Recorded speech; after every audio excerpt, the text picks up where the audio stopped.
और हम लोग एनपीएस के खिलाफ ओपीएस की मांग कर रहे थे और लगातार चाहे जिले से, ब्लॉक से, मंडल तक हम लोग बातचीत कर रहे थे लगातार। और अभी आपने देखा होगा पिछले 1 अक्टूबर को 2023 में भारत नहीं पूरी दुनिया के ट्रेड यूनियन का सबसे बड़ा प्रदर्शन हम लोगों ने दिल्ली में किया। हम लोगों ने उम्मीद किया कि सरकार बात सुनेगी, बात मानेगी, बातचीत करेगी, हम लोग रास्ता निकालेंगे। फिलहाल रास्ता उस समय कोई निकला नहीं। उसके बाद लेकिन आंदोलन का असर रहा तो उन्होंने एनपीएस के लिए कमेटी बना दी।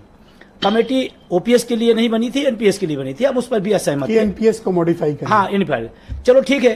तो फिर आदमी सोचा चलो ठीक है कि देखिए क्या मोटिफाइड करते हैं, क्या आता है। कमेटी की रिपोर्ट अभी आई नहीं।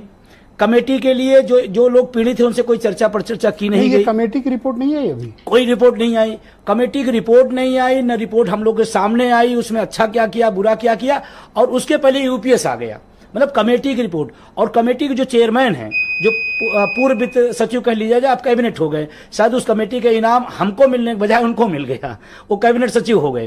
तो एक कमेटी का चेयरमैन बिना रिपोर्ट दिए कह रहा है कि पुरानी पेंशन लागू होगी तो आम नागरिक पर असर पड़ेगा। अब हम सब उससे नितार्थ निकाल लिए कि क्या होने वाला है। और जब यूपीएस आया तो हम लोगों ने सोचा हो सकता है कुछ बेहतर कर दिया हो। हम लोगों ने जो उसकी जानकारी लिया, अध्ययन किया, तो अभी तक जो निकल के आया है, क्योंकि अभी बहुत सारी चीजें आनी हैं, लेकिन अभी जो निकल के आया, पूरे देश का कर्मचारी जो एनपीएस पीड़ित है खुश होने के बजाय दुखी हो गया। क्यों? ऐसा क्यों? इसमें तो अश्योर्ड आपको पेंशन दे रहे हैं ना जी। तो कह रहे थे ये तो एनपीएस से भी खराब है, ये यूपीएस एनपीएस से भी खराब है। अब मैं बता रहा हूं ये सोड इन्होंने क्या क्या किया है। हमारा 10% उसमें जाता था, 14% सरकार देती थी, उसका 60% हमें राष्ट्र में वापस होता था, 40% के पेंशन देती थी। एनपीएस की व्यवस्था सरकार की थी, ठीक है, जिसका हम लोग तब भी विरोध। इसमें क्या है? अब इसमें क्या है कि इन्होंने इसमें भी 10-14 है, 10-14 नहीं है, 10 हमारा रहेगा और सरकार ने भी 18.5% कर दिया, ठीक है, मतलब 4.5% और बढ़ा दिया। देश के टैक्स पेयर का पैसा और 4.5% कंपनियों को देने की तैयारी कर ली और चिल्लाया हमारे साथ रहा कि हमारे साथ हो रहा। इसमें देखिए, उसमें एनपीएस में 10% का पैसा, 14% का पैसा हमारे पास लौट के आता था एनपीएस में। हाँ, यूपीएस में पूरा पैसा वापस आ जाता। हाँ, यस। और यूपीएस में जो 10% मेरा पैसा है वो भी नहीं आएगा।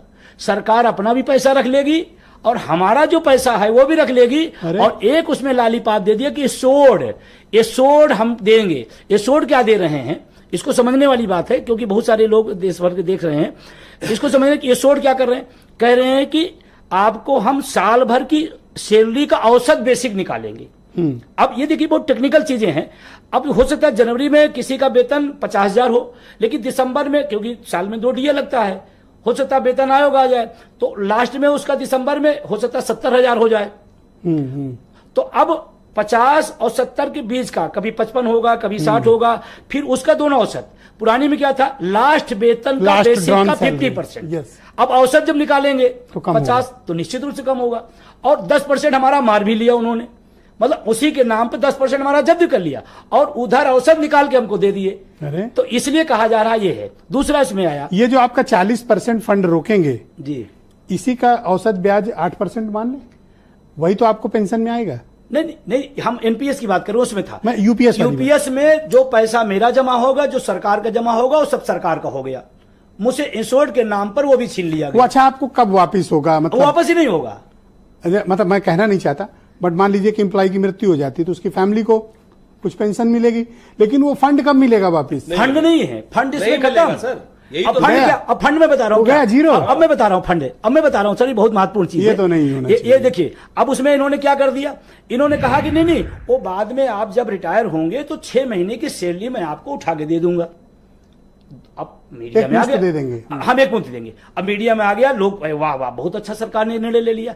अब उसमें देखिए, अगर किसी व्यक्ति का वेतन 1 लाख रुपए है और वो वहां से अपना स्टार्ट करता है, उसके बाद वो 15 साल 18 साल 10% एनपीएस जाएगा। 1 लाख है तो 10,000 हर महीना जाएगा। और 18 साल उसने किया, मान लीजिए उसका 15 लाख हो गया एनपीएस में, जो 10%। और इस दौरान की ब्याज भी तो जुड़ेगी ना। हम अभी मूल की बात कर रहे हैं। 10,000 के हिसाब से भी अगर गया, मान लीजिए 18 साल में उसका 15 लाख हो गया, 12 लाख मान लेते हैं। 12 लाख हो एनपीएस में, जो हमारा पैसा, हमारी कमाई का, हमारी तनख्वाह का पैसा गया उनके पास। अब 12 लाख रुपए रख लेंगे और लास्ट के 1 लाख सैलरी हमारी रहेगी, तो 6 महीने के 6 लाख हमको वापस कर देंगे। मतलब गजब का तमाशा है।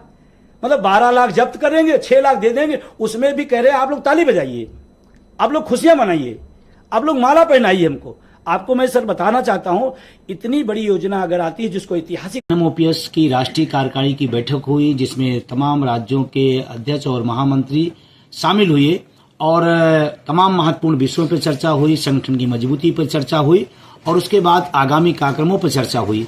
और जो संगठन ने फैसला लिया है, सबसे बड़ा फैसला है कि 26 सितंबर को पूरे देश के सभी जिला मुख्यालयों पर एनपीएस यूपीएस के खिलाफ आक्रोश मार्च निकालना है और उसकी तैयारियां लगभग देश के तमाम कोने कोने में शुरू की जा रही हैं और बड़े उम्दा तरीके से वो कार्यक्रम होगा।